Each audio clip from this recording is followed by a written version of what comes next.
比共和党全国大会晚1个月，在距离2024年美国大选仅剩3个月之际，美国民主党全国代表大会终于开始。与传统安排不同，作为总统候选人的哈里斯首日便现身大会，与拜登同台并完成交接仪式。而拜登在活动结束后就马上离场休假，也受到外界关注。哈里斯表现如何？民主党下一步将如何制定选举策略？来看看报道。 Kick us off by celebrating our incredible President Joe Biden, who will be speaking later tonight. Joe, thank you for your historic leadership. 按照民主党传统，获提名人选通常会在大会的最后一天才发表演说，但哈里斯首日就现身，被形容为出人意料。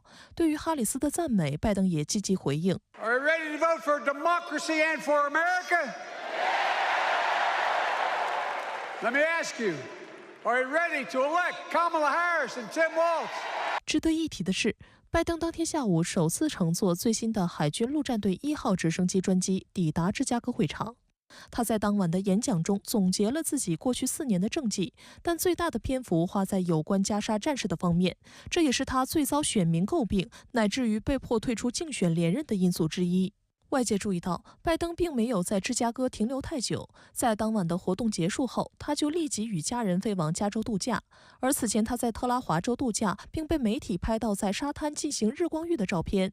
分析认为，拜登专程赶往民主党大会发表演讲，带有向民主党人告别的迹象，而他火速离开，则是为了避免在大会上抢哈里斯的风头。观察指出，拜登迅速离开并前往远离媒体的地点度假，实际上也有避风头的考量。就在他参加民主党大会之前几个小时，美国众议院3个由共和党控制的委员会公布一份长291页的报告，表示，经过几个月的调查发现，2014年至今，拜登的家族成员及伙伴利用拜登的公共信托办公室收取外国个人或实体超过2700万美元，并成立空壳公司，隐瞒这些资金以逃避审查。这意味着美国众议院已经完成对拜登的弹劾调查。目前未知众议院议长约翰逊会否在11月总统大选前展开弹劾程序。即使弹劾案在共和党控制的众议院过关，也注定无法在民主党控制的参议院通过。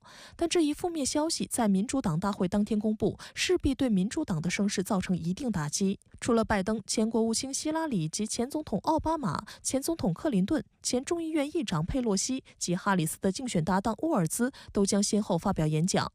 据悉，民主党大会首日吸引了约5万人参与，数千名媒体人士出席大会，约200名网红现场直播。此外，众多娱乐界大腕都前往芝加哥为民主党大会造势。有分析认为，哈里斯首日的露面机会不多，民主党这次大会最需要解决的是对哈里斯的政纲进行清晰的正面阐述及传播。在民主党大会之前3天，哈里斯在北卡罗来纳州的一场竞选集会中首次阐述自己的经济政策，被称为哈里斯经济学，主打对平民友好。但哈里斯经济学受到舆论质疑，指出其2个缺陷。其一，它将导致美国的财政赤字窟窿被越撑越大。其二，哈里斯的经济政策迎合普通民众，能吸引选票，在这一层面上与建制派主流支持的拜登经济学完全不同，这势必引发分歧。因此，外界尤其是特朗普团队正在透过民主党大会密切关注哈里斯的领导能力能否在推出有争议性的政纲时仍能团结民主党。按照民主党大会议程，哈里斯将在22号正式接受总统候选人提名，并发表题为“为了未来”的演讲。有观察认为，这将会是哈里斯政治生涯中最具影响力的时刻。这次民主党大会也激起了反战示威者的声势。就在开幕当天，近1000名示威者在会场外举行集会，抗议美国政府的巴以政策。其中4人突破安全屏障后被捕。芝加哥警察局长表示，执法部门处于高度戒备状态。值得一提的是，芝加哥是美国巴勒斯坦裔人口最多的城市。外界预计大会期间，芝加哥街头将举行至少6次大规模抗议活动。End the U.S.-funded Israeli genocide on the Palestinian people. Let all humanitarian aid into Gaza. 对于这次大会，美国前总统、共和党总统候选人特朗普将其抨击为一次被操控的大会。为与民主党打对台，特朗普还将联手共和党副总统候选人、俄亥俄州联邦参议员万斯赴宾夕法尼亚州、密歇根州、北卡罗来纳州等摇摆州开展竞选活动。日前，特朗普接受媒体采访时被问到，如果落选是否会接受现实？特朗普避免正面回应，他宣称，如果自己落选，美国的发展只会螺旋式下降。I think things have been done over the last 4-year period that will make this a free and fair election. And certainly, if for some reason I lose, and I think if I lose, this country will go into a tailspin, the likes of which it's never seen before. 此外，特朗普还表示，如果他再次入主白宫，将为特斯拉首席执行官马斯克提供一个内阁职位或政府顾问职位。马斯克随即作出回应，称愿意效劳。此前，在与特朗普的公开直播中，马斯克就曾自荐在未来的政府中成立一个所谓政府效率委员会。特朗普对此表示欢迎。在更早的时候，马斯克还宣布将在大选前总计向特朗普赞助1.8亿美元。此前交恶的二人关系由此来了个180度大转弯。He's a very smart guy. I certainly would if he would do it.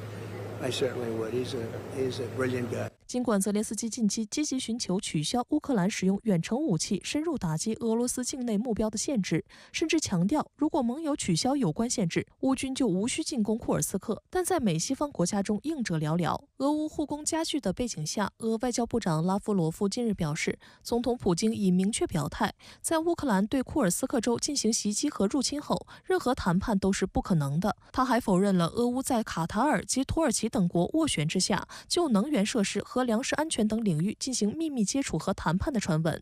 他表示，俄方不会参与西方主导的谈判进程。此外，印度外交部宣布，总理莫迪将于22号结束对波兰访问后，乘坐火车前往乌克兰。如果此访最终成行，将会是莫迪自俄乌冲突爆发以来首次到访乌克兰。俄乌冲突预计是双方沟通的重中之重。今年6月，莫迪在意大利出席7国集团峰会期间，曾与泽连斯基会面。